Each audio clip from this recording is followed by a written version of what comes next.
अपने बोर्ड में भी हटवा दिया हुआ है ना। तो फिलहाल अगर देखा जाए तो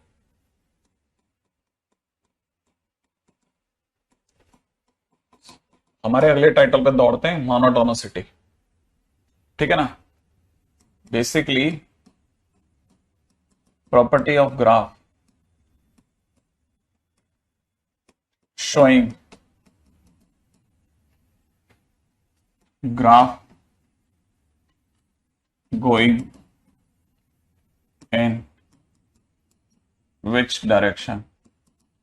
ठीक है ना। बेसिकली ये चैप्टर का जो पर्पज है वो ये कि हम ग्राफ की वो प्रॉपर्टीज पकड़ सकें जिससे हमें, ठीक है ना, फंक्शन लिया ना मैंने v is equal to x cube, ठीक है ना।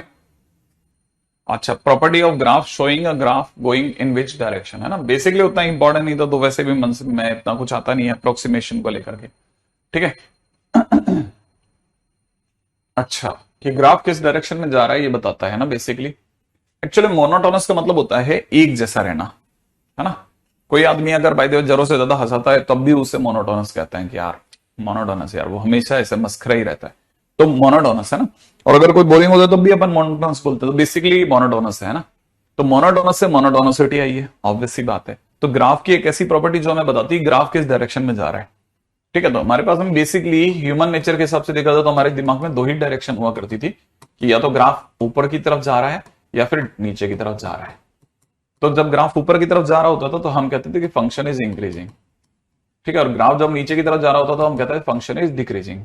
फिर धीरे धीरे और हमने थोड़ा और इसको थोड़ा और परिष्कृत किया, हमें पता चला कि इंक्रीजिंग डिक्रीजिंग में भी दो बातें हैं, ठीक है। एक तो ग्राफ जो है वो लगातार बढ़ता ही चला गया, तो हमने उसका नाम दिया स्ट्रिक्टली इंक्रीजिंग, है ना, स्ट्रिक्टली इंक्रीजिंग, ठीक है। फिर अगर क्या नाम इसका, एनसीईआरटी वालों ने इसी का नाम दिया मोनोटोनिकली इंक्रीजिंग, मोनोटोनिकली इंक्रीजिंग, ठीक है। तो ध्यान रखना दो तरह की बातें रखी गई, एक ही चीज को दो शब्दों में नाप गया। सेम वे ऐसे भी मौका है जब फंक्शन जो था ना वो गिरा नहीं, माने इंक्रीज हुआ फिर बैलेंस हो गया फिर चलता रहा, तो गिरा नहीं, तो हमने इसे बोला non decreasing, non decreasing graph, ठीक है ना। तो ध्यान रखना हमने कुछ नए नए शब्द का इजाद किया। सेम वे हमने डिक्रीजिंग के अंदर भी दो शब्द ढूंढे, स्ट्रिक्टली डिक्रीजिंग, नॉन इंक्रीजिंग, ठीक है ना। और फिर इसके सिवा हमको एक और चीज भी समझ में आई कि नहीं यार एक और पूरी कहानी में एक और पात्र भी है, और वो था जब हमारा ग्राफ ना इंक्रीज करा ना डिक्रीज करा, वो कांस्टेंट था। तो हमारी तरफ से तीन तरह की चीजों को समझा गया। तो जो बेसिकली ग्राफ की प्रॉपर्टी थी कि ग्राफ की नेचर कैसी है, किस डायरेक्शन में जाने वाली है, वो तो ये वाला है ना। तो अपने को पता चला कि अच्छा ये है ना। तो अब यहां से धीरे धीरे चीजें समझ में आने लगी। अच्छा, तो दूसरी बात क्या ना, हमको यहां से एक और चीज पता चल गई कि फंक्शन भी मतलब दो तरह का होगा, ठीक है ना। कौन कौन से दो तरह का होगा फंक्शन, या तो मोनोटोनिक होगा, या तो फंक्शन मोनोटोनिक है या फिर नॉन मोनोटोनिक है, ठीक है। मोनोटोनिक कैसे हुआ, मोनोटोनिक ये वाले, ये सब लोग मोनोटोनिक है, ठीक है। ये सब लोग मोनोटोनिक है, क्योंकि हमारे पास एक और चीज निकल के आई कि यार ये भी गड़बड़ है, ये तो सोचा ही नहीं था। क्या मोनोटोनिक का मतलब होता है कि ग्राफ या तो इंक्रीज कर रहा है या डिक्रीज कर रहा है, ठीक है ना, इंक्रीजिंग और डिक्रीजिंग। देखो जब मैं इंक्रीजिंग और डिक्रीजिंग बोल रहा हूं ना, तो इंक्रीजिंग में पूरा सेगमेंट शामिल हो गया, स्ट्रिक्टली वगैरह वगैरह सब, ठीक है। डिक्रीजिंग बोला तो स्ट्रिक्टली वगैरह वगैरह सब, डिक्रीजिंग वाले भी शामिल हो गए। तो इंक्रीजिंग या डिक्रीजिंग करा तो हमने कहा मोनोटोनिक है। फिर हमारे को पता चला कि नहीं, कुछ ग्राफ ऐसे भी हैं जो आधे टाइम इंक्रीज कर रहे थे फिर आधे टाइम डिक्रीज कर गए। भाई आधे टाइम ऊपर की तरफ जा रहे थे, आधे टाइम पे नीचे की तरफ आ रहे थे, तो मतलब ये कि some time increasing some time decreasing. जब दोनों तरह का नेचर हो तो हम उसे नॉन मोनोटोनिक बोलने लगे। क्या बोले, some time increasing some time decreasing. जब ये दोनों डुअल नेचर है ना, दोनों नेचर रख रहा है। अगर दोनों नेचर रख रहा है तो उस केस में हमने उसे नॉन मोनोटोनिक नाम दे दिया। ये बहुत काम की बातें थी जो बेसिक में पकड़ में आई कि फंक्शन कैसा है, ठीक है। अब ये कांस्टेंट बिल्कुल अलग है, constant is all together different, तो constant is not the part of the chapter right now, ठीक है। The only part of the chapter is this, ये वाला सेगमेंट जो है ना, ये पूरा चैप्टर का सेगमेंट है, ठीक है। अच्छा, फिर हमने इसमें इंटरवल भी डाले, इंटरवल के बाहर भी सोचा, पूरे आर में सोचा, फिर इसके फलाना सेगमेंट करे, हाँ बिल्कुल साइन एक्स की तरह से, लाइक साइन एक्स है ना। आप चाहो तो एग्जाम्पल के तौर पे साइन एक्स ले सकते हो, उसमें बहुत अच्छे एग्जाम्पल है साइन एक्स का एग्जाम्पल। ठीक है, फिर हमको मतलब ओवरऑल फंक्शन समझ में आया। फिर हमारे को लगा यार इसकी एक कोई थ्योरी होनी चाहिए कि कैसे आखिरकार थ्योरेटिकली हम फाइनली इसको फाइनलाइज कैसे करें, कि ये फंक्शन कैसे आखिरकार मैथ्स में कैसे प्रूफ करें। ठीक है ना। तो फिर हमने थोड़ा दिमाग लगाया। ठीक है, और इसको कैसे करा गया उस पर आते हैं जल्दी से, है ना।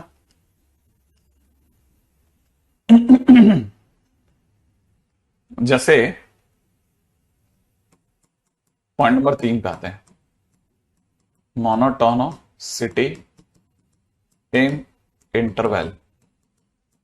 इंटरवल इंटरवल में मोनोटोनोसिटी की बात करी जाए तो उसमें सबसे पहली बात करते हैं कि फंक्शन इज इंक्रीजिंग। ठीक है, इंक्रीजिंग पूरा ही लिख देते हैं, इंक्रीजिंग। अगर फंक्शन इंक्रीजिंग है तो फिर हमने ऐसा कुछ वाला ग्राफ बनाया कि भाई ये वाला फंक्शन का ग्राफ बना लो। ठीक है, इसको मैथ्स में कैसे प्रूफ करा, हमने प्रूफ करने के लिए लिए 2 पॉइंट्स, किसी भी इंटरवल में x1 x2 करके 2 पॉइंट ले लिए। x1 पर जब हमने फंक्शन की वैल्यू निकाली तो हमें पता चला fx1 वैल्यू आ रही थी और x2 पे फंक्शन की वैल्यू fx2 आ रही थी। तो हमने देखा जैसे जैसे हम x को बढ़ा रहे थे वैसे वैसे हमारा fx1 fx2 fx3 ऐसे बढ़ता जा रहा था। तो जब भी x को बढ़ाने पर, माने इनपुट को बढ़ाने पर आउटपुट बढ़ता चला जाए तो हमने फंक्शन को इंक्रीजिंग नाम देना चालू कर दिया। राइट है। तो हमने कैसे लिखा इस बात को कि इफ, है ना, x2 जो है वो x1 से बड़ा हो, x2 जो है वो x1 से बड़ा हो और उसके कारण से आने वाला fx2 जो है वो भी fx1 से बड़ा हो, then function is increasing, then f is increasing. बस इतना सिंपल थ्योरी रखी हमने, बिल्कुल एकदम वन लाइन थ्योरी रखी, बिल्कुल कहीं भी कोई भी कंफ्यूजन नहीं रखा। अच्छा, ये तो धीरे धीरे मतलब पहले आप यहां तक लिखो फिर आगे चलेंगे। अच्छा, अब इसमें तो सर ऐसा भी हो सकता है ना कि ये सर मतलब नॉन डिक्रीजिंग वाला ग्राफ हो जाता, तो मैंने कहा अगर नॉन डिक्रीजिंग वाला ग्राफ होता तो देखो आप ऐसे सोचते ना, ऐसे। ठीक है, थोड़ा इंटरेस्टिंग बना लेते हैं, ऐसे सोचते आप। अच्छा सर, इसमें तो ऐसा होता कि चलो सर एक पॉइंट यहां x1 था, एक पॉइंट यहां x2 था, फिर क्या करते। मैंने कहा अगर आप ध्यान से देखो ना तो आपकी थ्योरी में आपकी बात ही खत्म होगी। देखो आपका यहां पे fx1 आ रहा है और यहां पे fx2 आ रहा है। ठीक है ना। तो आप देखो x1 से x2 को बढ़ाने पर आपका फंक्शन बढ़ा हुआ ही आया, तो मतलब ये फंडा तो अभी भी काम कर रहे हैं। हाँ, इन केस अगर नॉन डिक्रीजिंग है तो बस इतना सा और चेंज कर सकते हैं कि किसी किसी जगह पे ऐसा भी आ सकता है, इंटरवल में कुछ ऐसी जगह भी आ सकती हैं जहां पे fx1 fx2 के बराबर हो जाए। ठीक है, तो हम क्या बोलते हैं कि इफ, ठीक है ना, x2 greater than x1 and fx2 is greater than equal to fx1, ठीक है, then function is non decreasing. Non decreasing, ठीक है, नॉन डिक्रीजिंग। ठीक है, then function is non decreasing.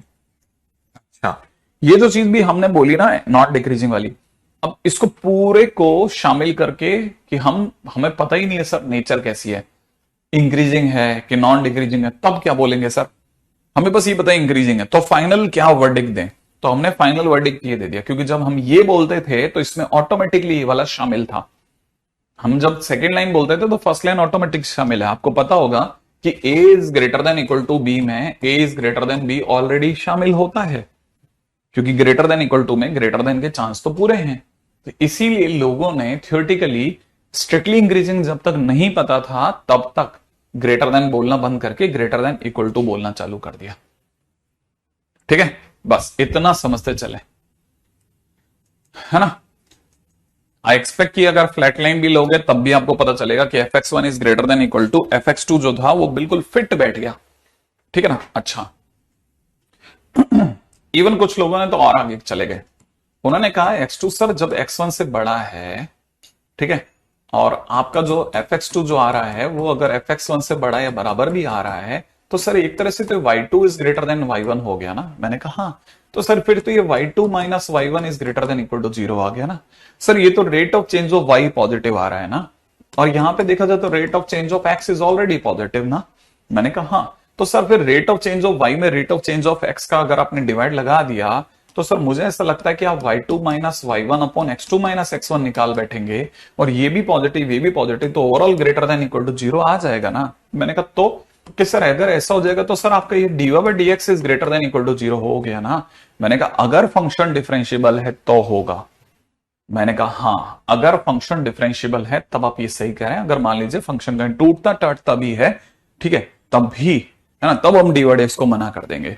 अच्छा, मतलब ये जो डेफिनेशन है बेसिक डेफिनेशन है, ये टूटने फूटने सबसे बची हुई है, लेकिन ये तब काम करती है जब फंक्शन ना टूटा हो ना शार्प रख रहा हो, माने फंक्शन डिफरेंशिएबल हो। इसीलिए dy बाई dx का यूज हर जगह नहीं होता, बेसिक का यूज हर जगह होता है ना, बेसिक का यूज हर जगह होता है। तो याद रखना, हमने थ्योरी को दो हिस्सों में बांटा, ठीक है ना, basic definition and definition depends on derivative.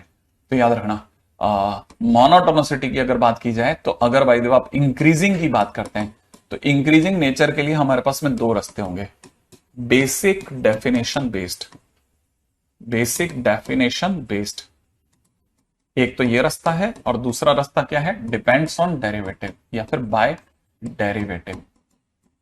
अगर फंक्शन इंक्रीजिंग है तो फंक्शन के इंक्रीजिंग होने पर x2 जब x1 से बड़ा होगा तो fx2 fx1 से बड़ा या बराबर आ सकता है।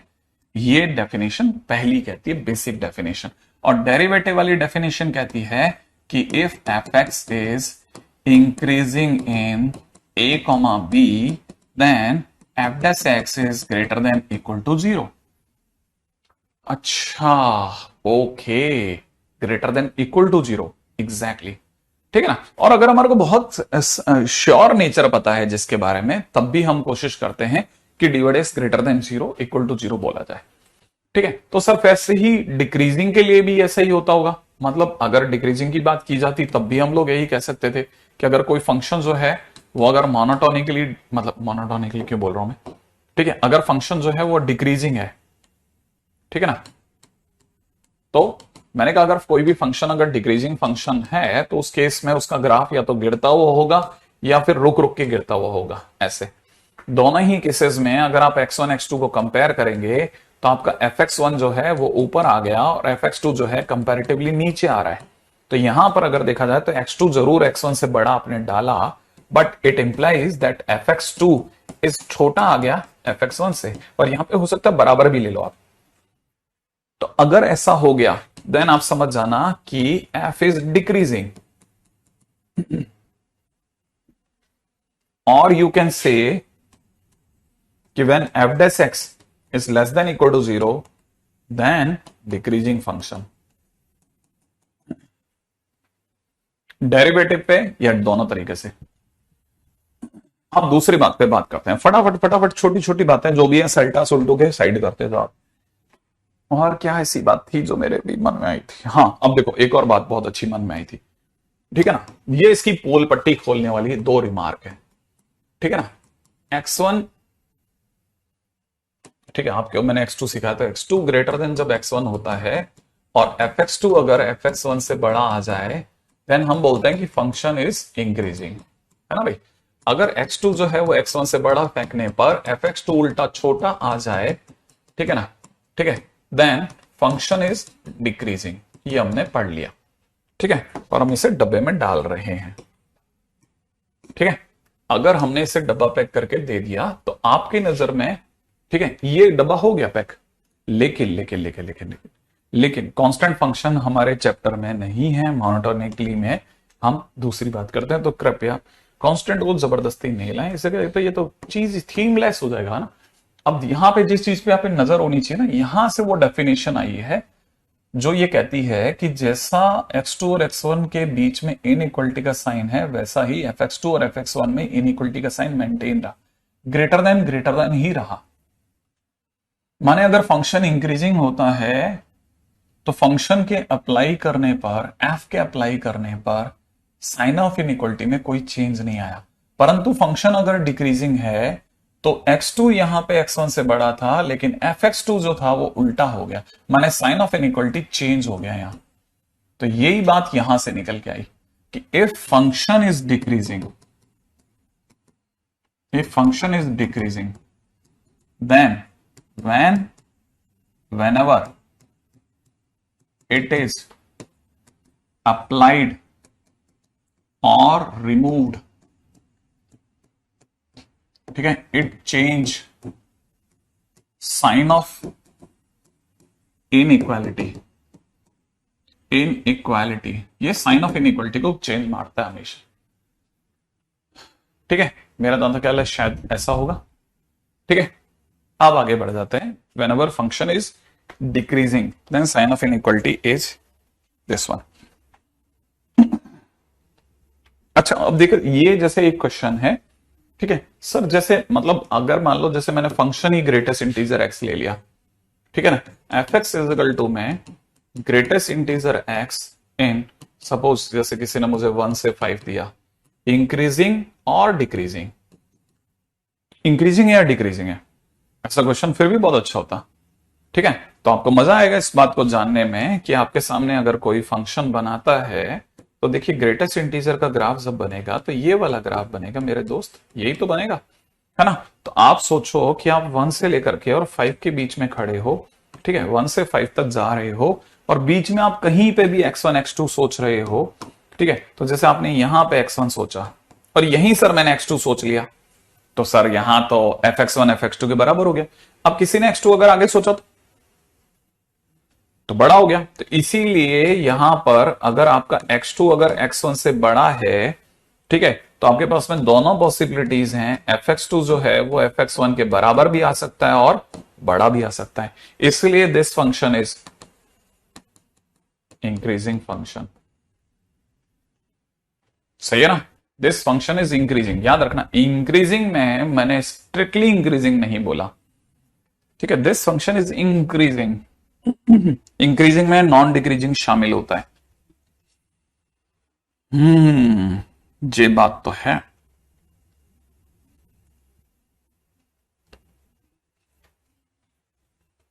ठीक है, अच्छा बताइए कि जैसे मैंने आपसे क्वेश्चन में पूछा कि F x is equal to a x square plus b x plus c when a is not equal to 0 is increasing और डिक्रीजिंग, क्या है ये? A x square is increasing और डिक्रीजिंग, क्या चीज है ये? सोचिए फटाफट, ये कैसा फंक्शन है?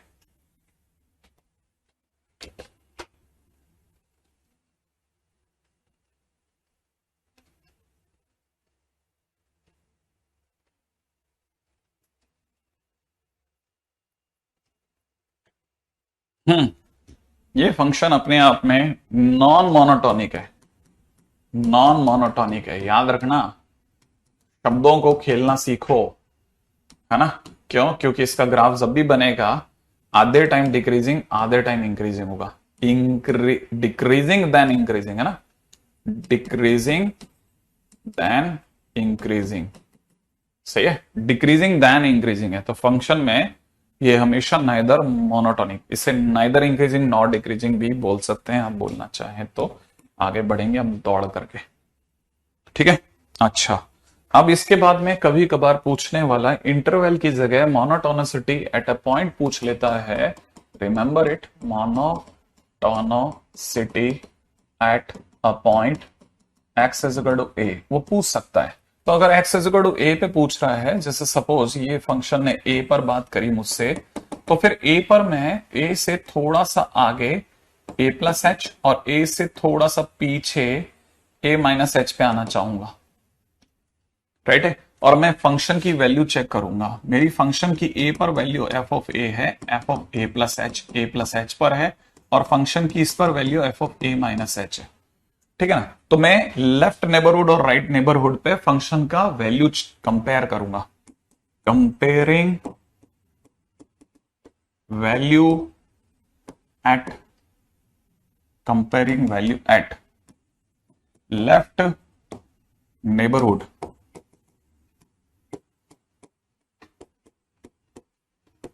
एंड राइट,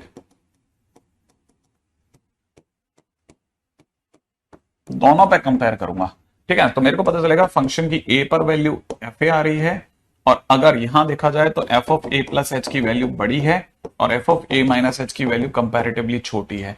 तो मैं बोलूंगा ए पर फंक्शन, है ना। जैसे जैसे मैं एक से लेफ्ट से राइट की ओर आ रहा हूं, लेफ्ट से राइट की ओर जा रहा हूं, मेरा पेन ऊपर जा रहा है।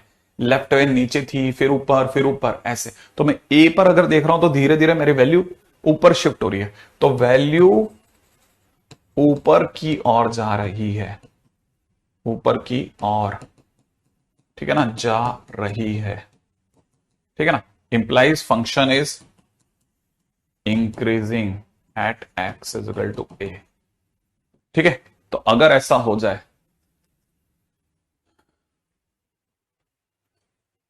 Late the question come Aditya, फिर उसके बाद बताता हूं, है ना। उसके बाद ऐसा, ये इतना इंपॉर्टेंट नहीं है, ये अपन जिस पे इतना फोकट, इतना दिमाग लगा रहे हैं, इतना चैलेंजिंग नहीं है ये, लगता है बस, और कुछ नहीं है, ठीक है। अब जैसे क्वेश्चन में पूछ लिया कि F x is equal to दे रखा है X square minus 2x minus 3 at X is equal to -1, ठीक है। Check monotonicity, check monotonicity, monotonicity check करके बताओ। तो हम तो डेरिवेटिव को यूज करेंगे ना, एफ डैश एक्स, इसका कितना आ जाएगा 2x माइनस 2। अब मैं इसमें x की जगह पे -1 पुट कर दूंगा, तो -1 पुट करते ही -1 -2 -4 आ गया, which is a negative number. तो मैं बोलूंगा कि F dash X is negative, इसीलिए function is decreasing at X is equal to -1। मैं क्यों टाइम वेस्ट करूंगा इसमें, फंक्शन -1 पे डिक्रीजिंग है, काम खत्म, ठीक है।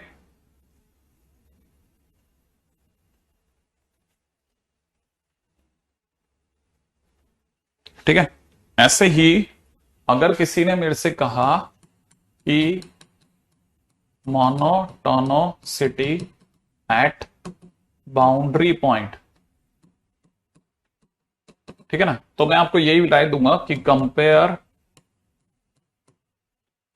What ever available, what ever available, ठीक है। कहने का मतलब क्या, जैसे सपोज करिए कि आप राइट बाउंड्री पे खड़े थे और आपका पॉइंट ही यहां पे एक्स, यहां पे ही आ रहा था, पॉइंट जो है वो आपका इसी जगह आ रहा है, सपोज लेट से ये वाली जगह पे आ गया, ये आपका एक्स इज इक्वल टू ए है। अगर ये एक्स इज इक्वल टू ए तो उसका अगला ए प्लस एच हो गया, सही है। तो यहां देख के ही पता चलता है ना कि एफ ए नीचे रह गया और F of a plus H ऊपर आ गया। तो आप जैसे जैसे राइट की ओर चले तो आपका पेन ऊपर जा रहा है ना, ऊपर की तरफ जा रहा है, तो आप यहां पे क्या बोलोगे कि f of a plus H जो है वो बड़ा है एफ ऑफ ए से, इसीलिए, है ना, एक्स इज इक्वल टू ए पर फंक्शन इज इंक्रीजिंग। अगर यही राइट बाउंड्री पॉइंट पर जाकर के इस वाले लेफ्ट बाउंड्री पॉइंट पे चक्कर काटा गया होता, और मैं इस पॉइंट को अगर सपोज करो मैंने x is equal to b बोला होता, और बी से पहले वाला पॉइंट बी माइनस एच पर मेरी एक वैल्यू एफ ऑफ बी आई होती और यहां से f of b minus h आई होती, तो मैं यहां पे देख के समझ सकता हूं ना कि f of b minus h जो है वो तो सर ऊंचा है, सही है। लेकिन हम हमेशा लेफ्ट से राइट की ओर चलते हैं, तो f of b minus h is greater than f of b, है ना, ठीक है। तो मतलब फंक्शन की बी पे वैल्यू और कम ही हुई ना, लेफ्ट से राइट की ओर आते समय कम वैल्यू हुई, तो left to right, left to right value जो है वो डिक्रीज हो रही है, वैल्यू डिक्रीजिंग,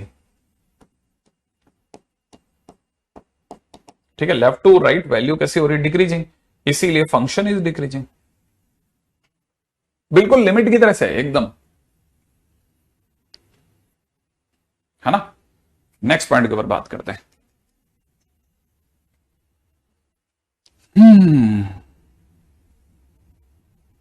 अगले पॉइंट के ऊपर बात करते हैं, अगला पॉइंट, अगला पॉइंट, अगला पॉइंट,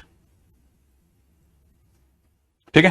अब इसके अंदर जो सबसे बेसिक लेवल के क्वेश्चन होते हैं ना, सबसे बेसिक लेवल के क्वेश्चन होते हैं, वो होते हैं finding interval, find interval.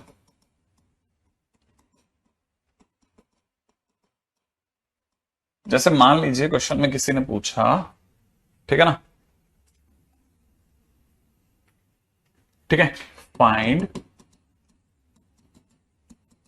Interval in which f x is equal to x to the power 4 minus में 8x क्यूब प्लस में 22x स्क्वायर माइनस में 24x प्लस 21 इज इंक्रीजिंग और डिक्रीजिंग। किस इंटरवल में ये फंक्शन इंक्रीज या decrease कर रहा है, राइट है। तो अगर किसी ने मुझसे इससे पूछा तो मैं क्या बोलूंगा, मैं तो एफ डैश एक्स लेके आऊंगा।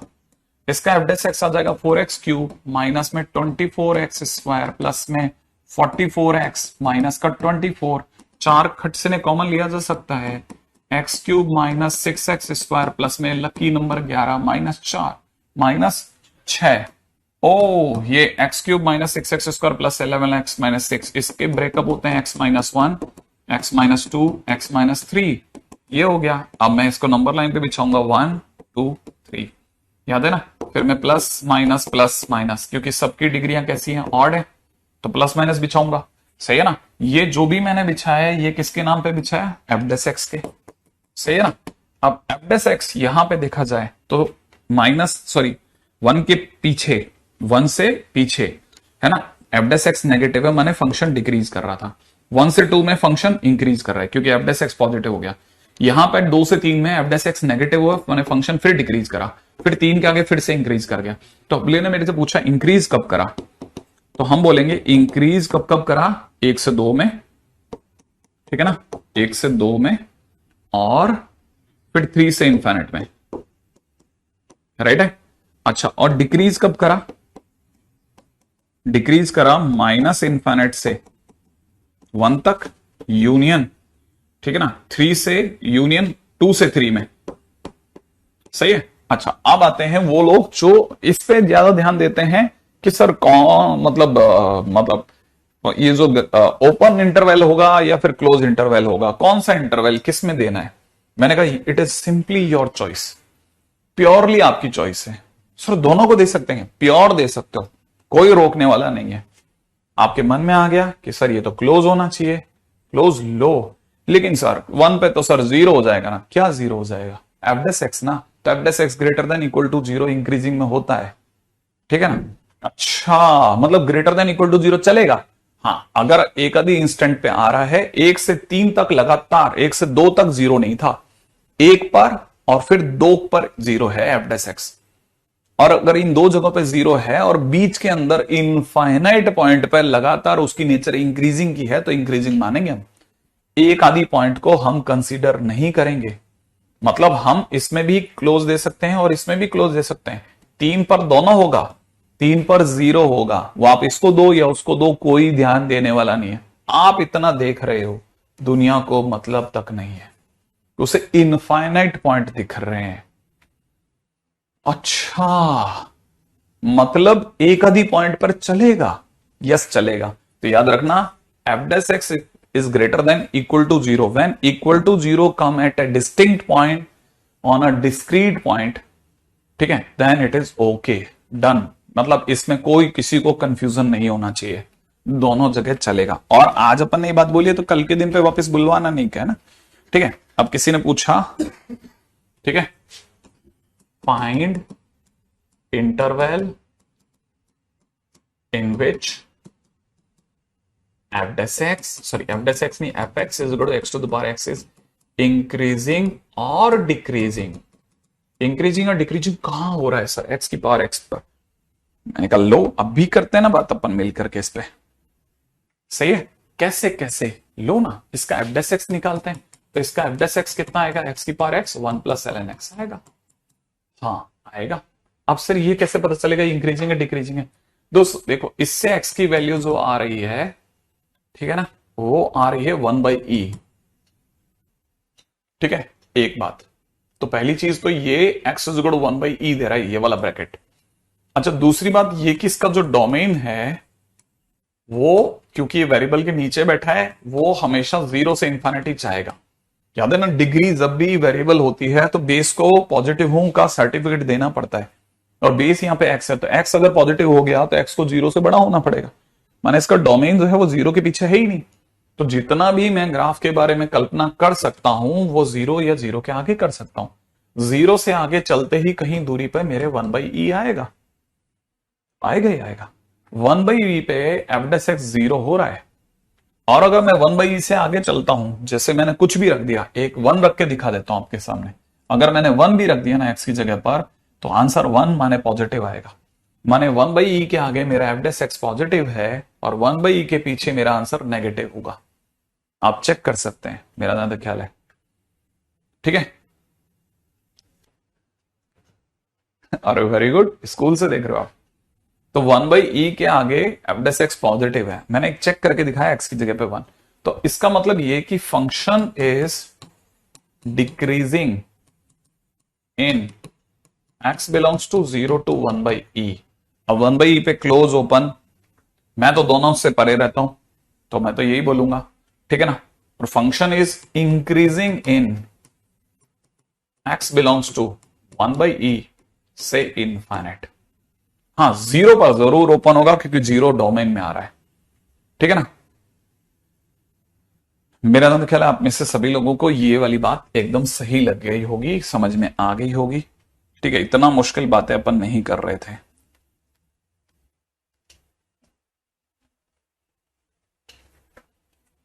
राइट है, अच्छा।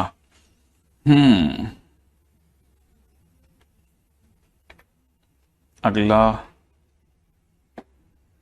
बाकी अपन कल करते हैं।